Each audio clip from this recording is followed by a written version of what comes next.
तो एक्स अग्निवीर्स को भी अब मेजर एग्ज़ाम्स में रिज़र्वेशन मिलेगा। तो इसकी खबर आपने सुनी ली होगी, तो आज हम लोग इसके बारे में बात करेंगे। तो किन-किन चीज़ों के बारे में बात करेंगे वो हम जान लेते हैं। तो सबसे पहले हम लोग बात करेंगे कि कितना रिज़र्वेशन दिया गया है एक्स अग्निवीर्स को, जितनी भी वैकेंसीज़ हैं उसमें। और फिर हम लोग बात करेंगे कि क्या एसएससी सीजीएल, एसएससी सीएचएसएल और एसएससी के और भी एग्ज़ाम्स में इसका इफ़ेक्ट कुछ पड़ेगा।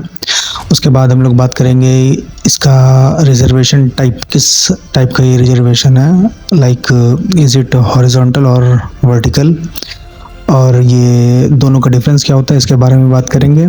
उसके बाद हम लोग बात करेंगे कि क्या ये जो रिज़र्वेशन मिला है ये किस स्टूडेंट्स को अफेक्ट करेगा, क्या ये सिर्फ जनरल कैटेगरी के स्टूडेंट्स को अफेक्ट करेगा या फिर ओवरऑल स्टूडेंट्स को अफेक्ट करेगा, इसके बारे में भी बात करेंगे।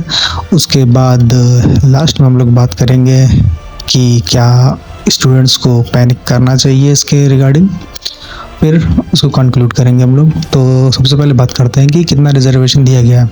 तो गवर्नमेंट ने अभी अनाउंस किया है कि एसएससी जीडी के जितने भी रिक्रूटमेंट होंगे उसमें 50% वैकेंसीज़ जो हैं वो एक्स अग्निवीर्स के लिए रिज़र्व होगी। और इसके साथ साथ एक्स अग्निवीर्स को 3 साल का एज रिलैक्सेशन भी मिलेगा, प्लस जो भी अग्निवीर फर्स्ट बैच के होंगे, फर्स्ट अग्निपथ बैच के, उनको जो एज रिलैक्सेशन है वो 5 साल तक मिलेगा।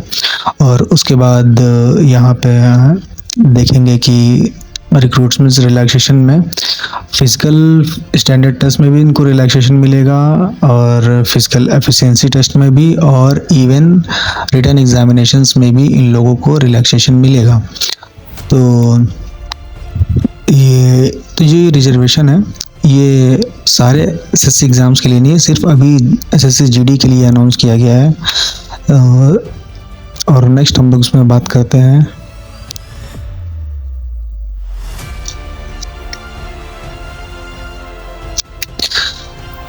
क्या एसएससी सीजीएल, सीएचएसएल और ये सारे एग्ज़ाम्स भी इससे अफेक्ट होंगे।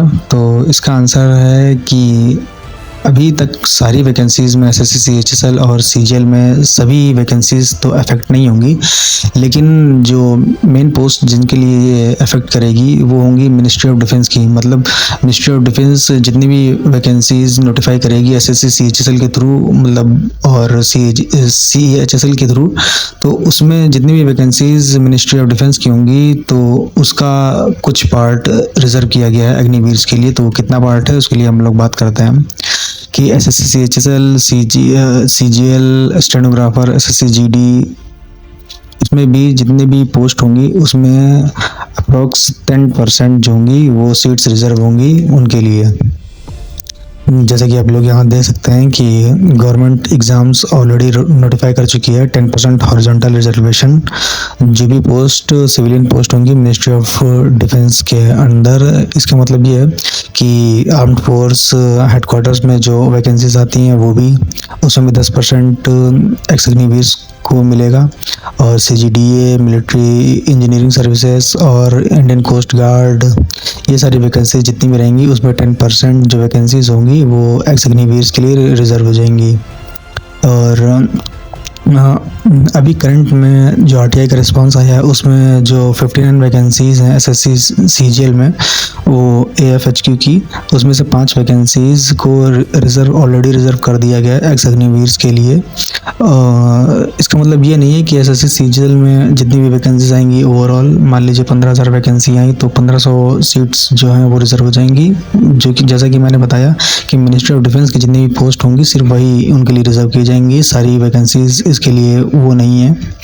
फिर नेक्स्ट हम लोग चलते हैं कि ये हॉरिजॉन्टल रिजर्वेशन है या फिर वर्टिकल रिजर्वेशन है। तो सबसे पहली बात कि ये जो रिजर्वेशन है ये हॉरिजॉन्टल है, ना कि वर्टिकल। हॉरिजॉन्टल और रिजर्वेशन में और वर्टिकल रिजर्वेशन में क्या डिफरेंस होता है इसके बारे में हम लोग बात करते हैं।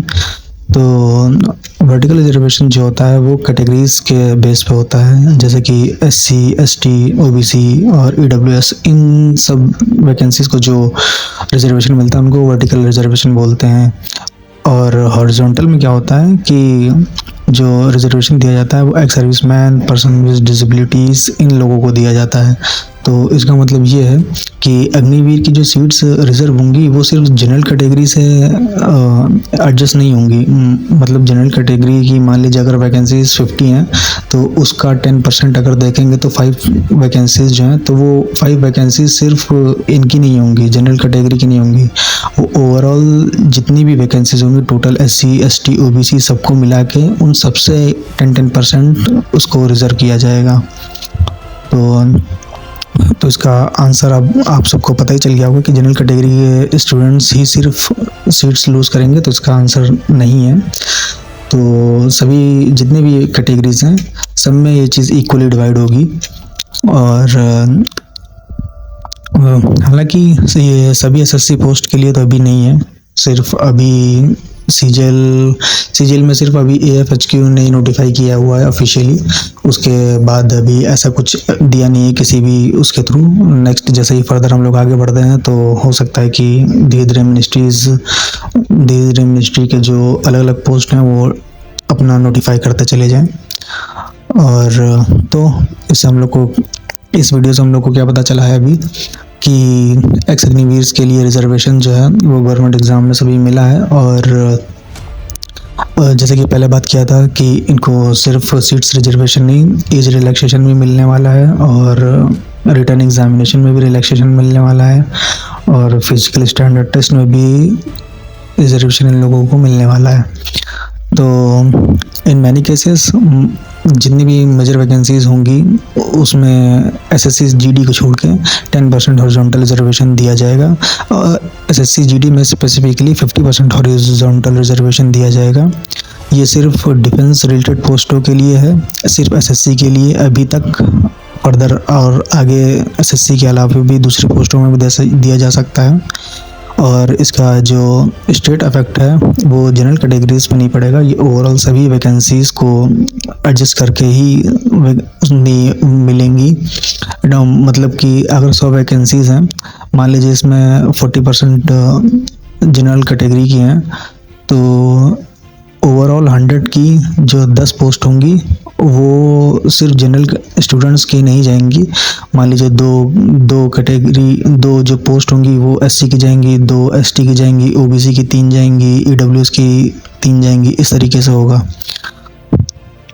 तो अभी ऐसा कुछ पैनिक करने के लिए तो नहीं है, बट सभी को पढ़ते रहना है और नेक्स्ट जितना भी नोटिफिकेशन आता है उसका वेट करना है कि किसने कितना रिजर्वेशन दिया है किस पोस्ट के लिए। सो बाय।